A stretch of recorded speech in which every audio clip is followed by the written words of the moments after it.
Hey, Gary Edelman, American Battlefield Trust, here to talk about myths of Appomattox, here with Patrick Schroader. He's the historian at the Appomattox Court House National Historic Park. Now, working with the public, you hear a lot of things, so let's just start out.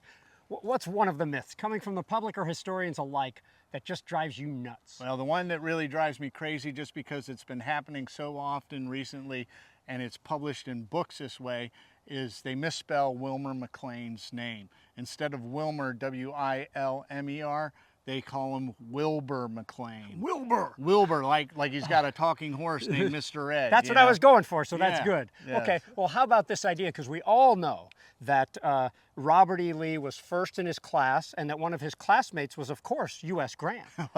There's a couple of myths right there. First of all, Lee didn't finish first in his class. He finished second in his class. That begs the question, who finished ahead of Robert E. Lee?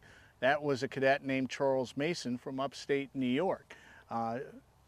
Mason went on to become rather famous, but not in the military.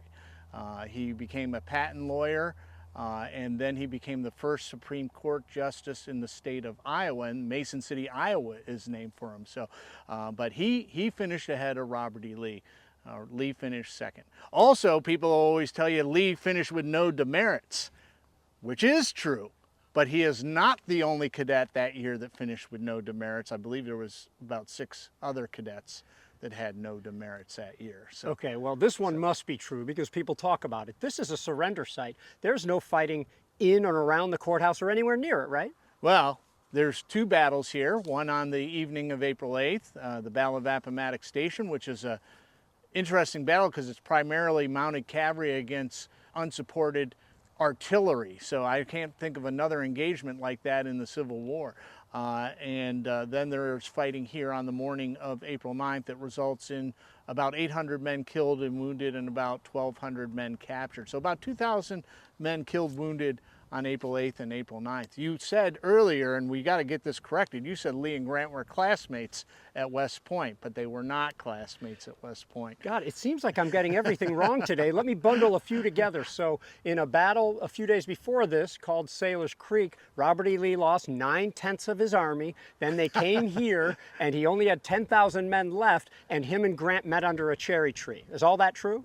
No, that's not true either. Lee did suffer reverses on April 6th at the battles of Sailor's Creek. He had about 8,000 men captured, which would have been about a fifth of Lee's army, since he arrives here with about 33,000 men. He does lose.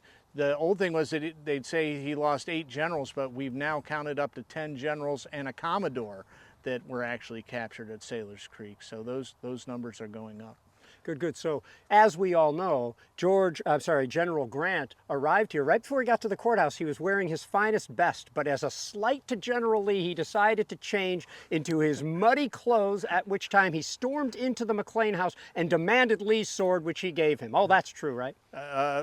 Well, he did go into the McLean house. That part is true. And that he was mud covered, that's true. But he was riding on muddy roads. His whole staff was mud covered. It wasn't like mud just flew in the air and landed on Grant and deflected from everybody else. Their whole staff, they didn't know the surrender was going to take place. They went over back roads, muddy roads here in Virginia. It rained all the time in April. But he went up to Lee, and they had a very cordial conversation about the Mexican War when they first met in the parlor. Okay, under a cherry tree. The whole house is under a cherry tree, right? No cherry trees. There is a story about General Lee waiting for Grant under an apple tree by the Appomattox River, which that is true. However, the myth about the apple tree is that Lee surrendered under the apple tree. That is not true. What happened was General Gordon's infantry, Mahone's infantry, E.P. Alexander's artillery was formed in a line there. The last stand of the Army of Northern Virginia was going to be right behind where Lee was sitting under an apple tree.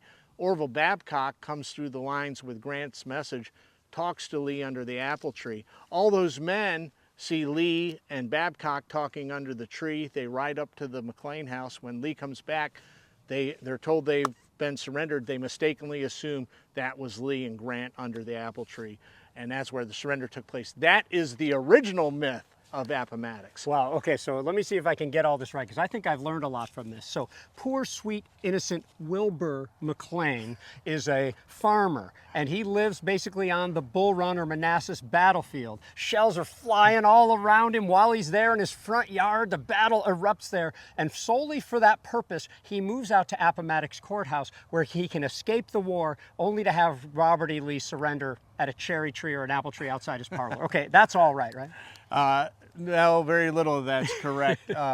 Although that's the way Wilmer McLean would like people to believe it. Poor, sweet, innocent Wilbur McLean. Yeah, no, Wilmer, you're gonna have these people. This is a calling him miss Wilbur. video. Go ahead. So, yeah, he was not a farmer. He was a merchant. He ran a dry goods business before the war in Alexandria, Virginia, before marrying and living at Manassas. It was his wife's home, Yorkshire, at Manassas. During the war, he got into sugar speculation. So he was buying up sugar that was run through the blockade. He would warehouse it, resell it as the price went up. So he was making a good deal of money on the war. So It's capitalism. he was. So it was all, for him, unfortunately, it was all Confederate money. So. Okay, good. So now here we are. We're coming to the end of the Miss video where, you know, we've busted a lot, but I'm sure I didn't cover a quarter of them. So here's your chance. It's a free-for-all. If you get a chance to do one or two more, what do you got? Well, when people come here, they think Lee's army was heading for Lynchburg, but Lee's army still, instead of going to Lynchburg, because that's the nearest city of any size, he was actually still trying to get to North Carolina when he comes here to Appomattox, because he intends to get the supplies at the station.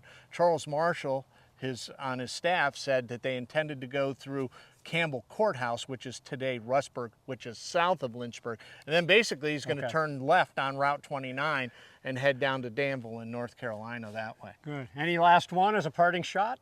Oh no, I think that's enough for them. They'll have to do a little more research on it. All right, good. Well, I think one thing I've learned is that I think I need to read up a little bit more about Appomattox. Thanks, Patrick. Thanks to Chris White behind the camera there. Thanks for watching and for supporting battlefield education and preservation. Hello, this is Trace Atkins. To stay up to date on all the latest and coolest videos, please subscribe to the Trust YouTube channel. Preserve, educate, inspire.